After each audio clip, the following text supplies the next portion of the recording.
In this video, I'm going to share with you 3 proven ideas that can help you make progress with your money, feel more confident and get where you want to be financially. And my name's Jason Butler and I'm an experienced financial wellbeing expert. Now in my 30 years, I've interviewed over 1,500 people. I've read nearly 1,000 personal finance and self-improvement books, and I've had 30 years of experience of building my own wealth and making my own mistakes. So these are the 3 key insights that can help you make the progress that you want with your money.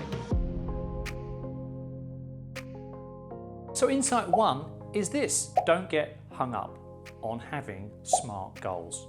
I know what you've read and what everyone says, that you have to have smart goals, they have to be specific, measurable, time-bound, all this stuff. Look, it's great if you've got smart goals. It's great if that helps you get ahead. But for most of us, we don't have clear goals, and that can be overwhelming. The other thing about goals is they can be very binary. You either do or you don't achieve them. And the other danger of always living in the future, always working towards some future goal, is that you're going to put off your happiness today for this future nirvana, this beautiful time when you've achieved that goal. Because the problem is, once you've got to that goal and you've achieved it, you then say, oh, what next? I now need to, my happiness is all hinging on achieving another goal. And then of course you keep repeating it and you're always putting off your happiness to some future date. And then of course you find it's an anticlimax when you've achieved that goal, whatever it is, because it's not as much as it cracked up to be. Now, if you don't have smart goals, or they feel rather disempowering and put you off, then I've found it's much better to define milestones. This is generally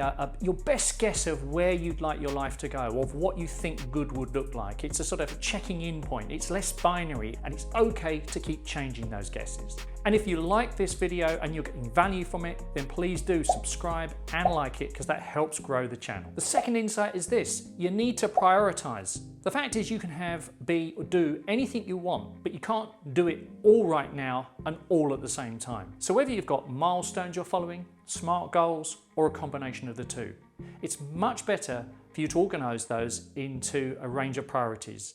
And I recommend that you have required, desired, and aspired. Required milestones or goals are must-have. You must have them, they're non-negotiable. They are, come what may, they are going to happen. Desired is, if everything else goes fine, I'd like to have that as well. But it's not a deal breaker if it doesn't happen. And aspired is, it would be nice to have, but it's not essential, and I don't even need to have it, but it will be the cherry on the top of the cake. So let's give you an example of how you prioritize. So let's say your required goal is to be able to afford a lifestyle costing £30,000 when you're age 60. The desired goal might be still at age 60, but to have £45,000 lifestyle. And the aspired might be to have a £60,000 lifestyle. And of course you can flip it around the other way. You could have the same level of lifestyle spend, say 30,000, but the required goal is at 60, the desired goal could be at 55, and the aspired goal could be at 50.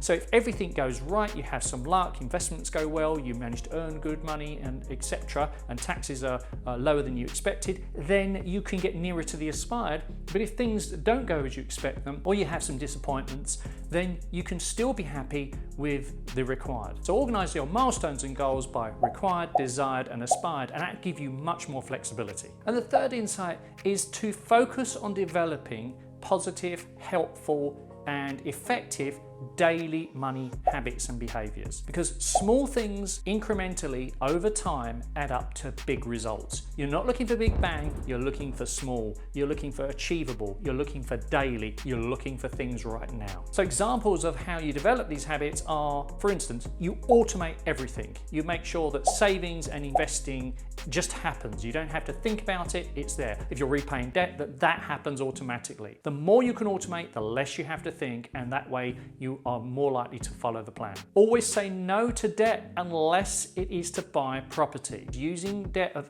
any type to fund consumption, even buy now, pay later, is a recipe for disaster. Get out of the habit of using debt. Always use your debit card or bank transfer to pay for stuff.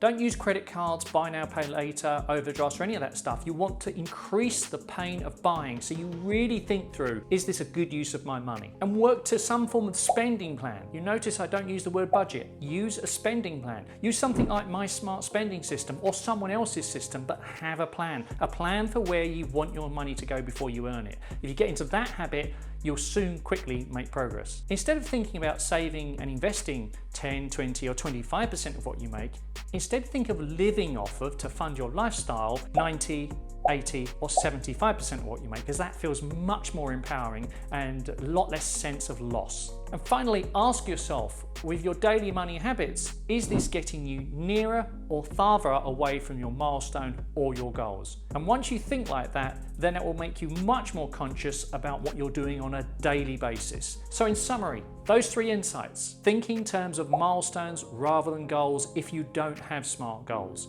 Makes much more sense, gives you much more flexibility. Think in terms of priorities, that's required, desired and aspired, because that gives you flexibility and gives you less binary approach, and it enables you to roll with what the world throws at you. And focus on your daily money habits through those hacks and ideas that I've given you, because it's what you do each day that determines where you end up in the future. And to help you make that first step, you might find helpful my other video on how to develop a smart spending system. See you next time.